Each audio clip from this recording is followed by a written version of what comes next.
महाराज श्री, पिछले 5 सालों से जीवन में अंधकार छाया हुआ है। कभी भी सफलता नहीं मिल रही है।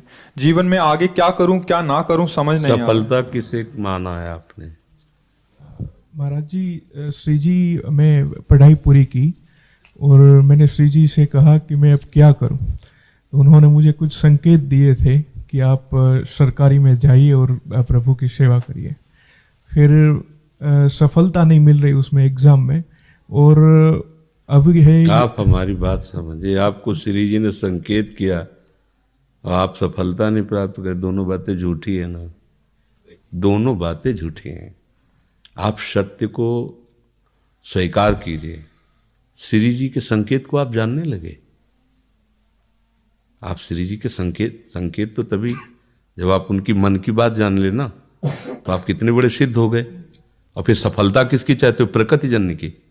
आप श्री जी के संकेत को जान जाओगे तो श्री जी के प्रेम की सफलता चाहोगे, लोकवत नहीं। और ये लोक की सफलता, सुनो पहले, प्रारब्ध के अधीन है। इसकी सफलता के लिए श्री जी से प्रार्थना मत करो। हमारी बात समझना। विद्यारण्य जी एक बहुत बड़े महापुरुष हुए हैं। उन्होंने अपने माता पिता को सुखी करने के लिए, धन प्राप्ति के लिए गायत्री अनुष्ठान किया। ब्राह्मण कुल में जन्म हुआ था। एक पुरस्चरण 24 लाख गायत्री होता है। उन्होंने एक पुरस्चरण किया, 2 पुरस्चरण किया, एक बार भी कोई धन की प्राप्ति नहीं हुई। आखिरी में उन्होंने संन्यास लिया। जो संन्यास लिया, माता गायत्री प्रकट हो गई। उनका अब इंद्रासन भी मांगो तो आपका। तो बोले अब क्या जरूरत है, अब तो वैरागी हो गया, विरक्त हो गया। माता पिता भी पधार गए, उनकी सेवा के लिए अर्थ चाहना। 23 पुरस्चरण किए, तो आप तब नहीं आए। तो उनका तुम्हारे अनंत जन्मों में ऐसे 24 महापाप थे जिनके कारण मैं नहीं आ पा रही थी। अब वो 23 पुराण से चरण से नष्ट हुए, पुरस्चरण से, और 24वां तुमने संन्यास लिया। तो अब आप जो चाहो पर। बोले अब चाहिए ही नहीं, क्योंकि अब सन्यासी हो गए, अब तो ब्रह्म प्राप्ति के लिए। तो इससे आभास होता है कि अगर हमारा बुरा प्रारब्ध है तो हमको भोगना पड़ेगा। हम कितना भी प्रयास करें वो हमें, तो हम क्या करें इसमें जिससे हमें परम शांति हो? प्रभु के नाम का जप करते हुए उन पर दृष्टि लगाएं कि प्रारब्ध से हमारा भरण पोषण शरीर का भले, ये हमारा भरण पोषण आपसे होगा नाथ। तो वो एक ऐसे हैं जो आपके प्रारब्ध को भी मिटा देंगे। वो ऐसे शरणागत वत्सल हैं कि सब लिखा पढ़ी अलग कर देंगे। सुदामा जी को दरिद्रता का योग था। ऐसी दरिद्रता, कई कई दिन तक भिक्षा नहीं मिलती थी। ये जितने भी चरित्र हमारे लिए उदाहरण है। मांगने जाते थे तो मांगने से भी नहीं मिलता था, कई कई दिन। तो एक दिन उनकी पत्नी ने कहा कि हमारा आपका तो चरणामृत से भी गुजारा 2 दिन 3 दिन हो, 4 दिन हो, छोटे छोटे बच्चे तो मर जाएंगे ऐसे। कुछ तो उन्होंने कहा, श्री कृष्ण के सिवा हमारा कोई नहीं। अब हम क्या कर सकते हैं? प्रारब्ध जब बिगड़ता है ना, वो कोई सफलता नहीं होने देता। तो एक दिन श्री रुक्मिणी जी प्रसाद ठाकुर जी को भोग पा रही थी, वो ऐसे रोक दिया, उदास हो गए। तो उनका, प्रभु ऐसी स्थिति हमने जब जब आपकी देखी, तो किसी भक्त को जब कष्ट होता है तब आपको ऐसे देखा है। कौन सा भक्त है और क्या कष्ट है? तो का एक सुदामा नाम के हमारे मित्र हैं, कई दिन से भोजन भी उनको। प्रभु आपके मित्र और मैं आपकी दासी, महालक्ष्मी का अवतार रुक्मिणी, आप हुक्म कीजिए। लोक लोक की संपत्ति वहां। बोले उसको चाह नहीं है, हमारे मित्र को चाह नहीं है, और चाह ना होने पर हम विवश हैं। अगर वो चाह कर ले तो सारी व्यवस्था हो जाए। तो बोले पैदा करो जाके चाह। बोले उनके हृदय में तो नहीं पैदा कर सकते, हम भी, क्योंकि जिस हृदय में भगवान का आश्रय और निरंतर चिंतन है, वहां माया की चाह नहीं होती। बोले उनकी पत्नी के हृदय में, बोले प्रयास करते हैं जाके। भगवान संत वेश में गए, भिक्षाम दे, वो निकली। अतिथि का सत्कार करना गृहस्थ का धर्म होता है। हाथ जोड़ा और कहा, हम असमर्थ हैं, आपको भिक्षा नहीं दे सकते। क्यों? बोले हम अपवित्र हैं, हमारे ऊपर सूतक लगा हुआ है। किस बात का सूतक? हमने एक पुत्र जन्मा है, तो ठीक है हम 10-12 दिन बाद आ जाएंगे। बोले नहीं, आजीवन अपवित्र रहेंगे। वैसा कौन सा? बोले दरिद्रता रूपी। विद्वान की पत्नी है तो ऐसे उनका दरिद्रता रूपी पुत्र का जन्म, अर्थात सीधे कि मैं नहीं दे सकती या देने योग्य नहीं, ऐसा न कहीं उनका मैं अपवित्र हूं। तो उनका दरिद्र कैसे हो सकती हो? जिनके पति के मित्र द्वारिकाधीश भगवान श्री कृष्ण है, वो दरिद्र कैसे हो सकता है? एक बार कहो ना अपने पति से। चले गए। जो सुदामा जी आए तो उन्होंने कहा कि देखो आज एक अतिथि आए थे, उनको मैं कुछ नहीं दे पाई, मुझे बहुत कष्ट है कि मेरे पुत्र और आए हुए अतिथि का भी हम स्वागत नहीं कर सकती, उनका भरण आपके मित्र द्वारिकाधीश प्रभु श्री कृष्ण है। सुदामा जी ने कहा, बोले चले जाओ ना, वो कुछ न कुछ सहयोग कर देंगे। तो बोले हम ऐसे मित्र नहीं बनाए कि वो हमारा सहयोग करें, कभी नहीं, मर जाऊंगा, पर उनसे ये नहीं कहूँगा कि आप हमारा। बोले मत कहना, दर्शन के लिए तो चले जाओ, वो सुना है इतने उदार हैं कि वो जाने पर ही दे देंगे। सुदामा ने कहा दर्शन के लिए तो जा सकते हैं, बहुत दिन हो गए, ठीक है, पर मित्र के पास जाए तो कुछ लेके जाना चाहिए, मेरे पास तो कुछ नहीं है ना।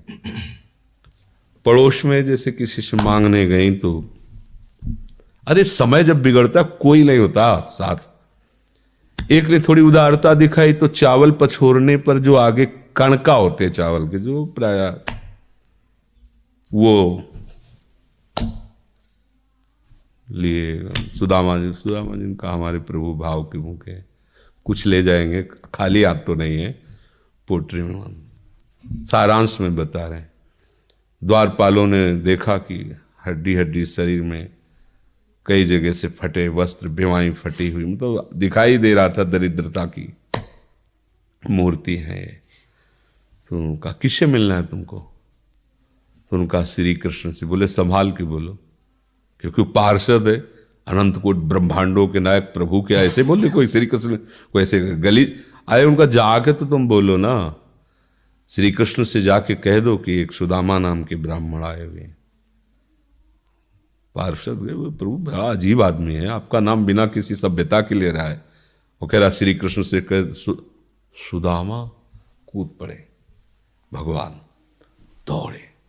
वो पार्षद वो सब की ब्रह्मा जी शंकर जी आते हैं तो वहां खड़े रहते हैं घंटों, भगवान ऐसे भागे जाके। सुदामा जी को पता था ना, हमारे रुक्मिणी जी के महल में रुक्मिणी जी के पलंग पर बैठाते हैं, स्वयं चरण पखारते हैं सब। अब ये वैभव, क्या हालचाल है, कैसे हो? प्रभु आप सब जानते हो, आपकी बड़ी कृपा है। तो ब्याह हो गया, हाँ ब्याह भी हो गए, बच्चे भी हो गए। हमारे पास आए हो तो कुछ तो लाए ही होगे। अब वो सड़े से कपड़े में चावल, कैसे बड़ी बड़ी वो वैभव, महारानियां सब भगवान का। चुप ऐसे बोले देखो फिर चूक कर रहे हो, हमारे हिस्से की चोरी पहले की थी और फिर चूक कर रहे हो। और उन्हें हिम्मत नहीं पड़ रही थी, इतने महामहिम प्रभु को कैसे हो तंदुर। भगवान ने ऐसे छीला, ओहो आज तक मुझे ऐसा स्वाद नहीं मिला। भगवान बड़ाई कर रहे, देखो रुक्मिणी जी की आंखों में आंसू आ गया उधर से। भगवान पकड़ लिया हाथ, बस प्रभु हम आपके सिवा नहीं रह सकती हो। भगवान तो सुदामा जी का स्वागत समान कुछ दिन, अच्छे कपड़े पहनाए। जब चलने लगे ना तो भगवान की तरफ वो देखते, मतलब कामना नहीं पर कि देखा पत्नी कह रही थी जाओगे कुछ लोग कुछ चले प्रभु, हाँ ठीक, इधर से ऐसे चले जाना, हाथ भी खाली। प्रभु ने कहा देखो ये कपड़े जो है ना महंगे हैं, रास्ते में तुम्हें चोर बदमाश तुम अपनी पोशाक पहने इनको उतार दो। बोले बड़ी कृपा, कपड़े भी उतार लिए और रास्ते में सोचे देखो निगेटिवली सोच रहे, मेरे श्री कृष्ण मुझे कितना प्यार करते हैं। उन्होंने इसीलिए नहीं दिया कि ये दरिद्र कहीं संपत्ति पाकर मतवाला होकर मुझे भूल न जाए, मुझे कितना प्यार करते हैं। प्रभु के प्यार में मगन होकर सुदामापुरी खड़ी जैसे द्वारिका। तो उनको भ्रम हुआ कि मुझे लगता है चलते चलते मैं पुनः द्वारिका आ गया। तो वहां पूछ रहे हैं कि ये किसका है। भगवान के पास विधाता है, उनका प्रभु ये तो गलत हो गया, इनके भाग्य में हमने लिखा था क्षय श्री, ऐश्वर्य का नाश, जीवन में नहीं ऐश्वर्य, क्षय श्री। भगवान ने उसका उल्टा कर दिया यक्ष श्री। जैसे कुबेर का अथाह धन का खजाना, त्रिभुवन का खजाना वही है कुबेर के पास, जैसे कुबेर का खजाना यक्ष श्री। तो कहा प्रभु, तो उनका इन्होंने एक पुण्य किया है, अनंत ब्रह्मांडों के समस्त जीवों को तृप्त कर दिया है। प्रभु खुद को खाने को नहीं तृप्त, बोले मेरे रोम रोम में करोड़ करोड़ ब्रह्मांड वास करते हैं और इनके तंदुलों से मैं तृप्त हो गया। अनंत ब्रह्मांडों का भंडारा हो गया, उसका जो पुण्य होता है लिख दो इनके भाग्य में।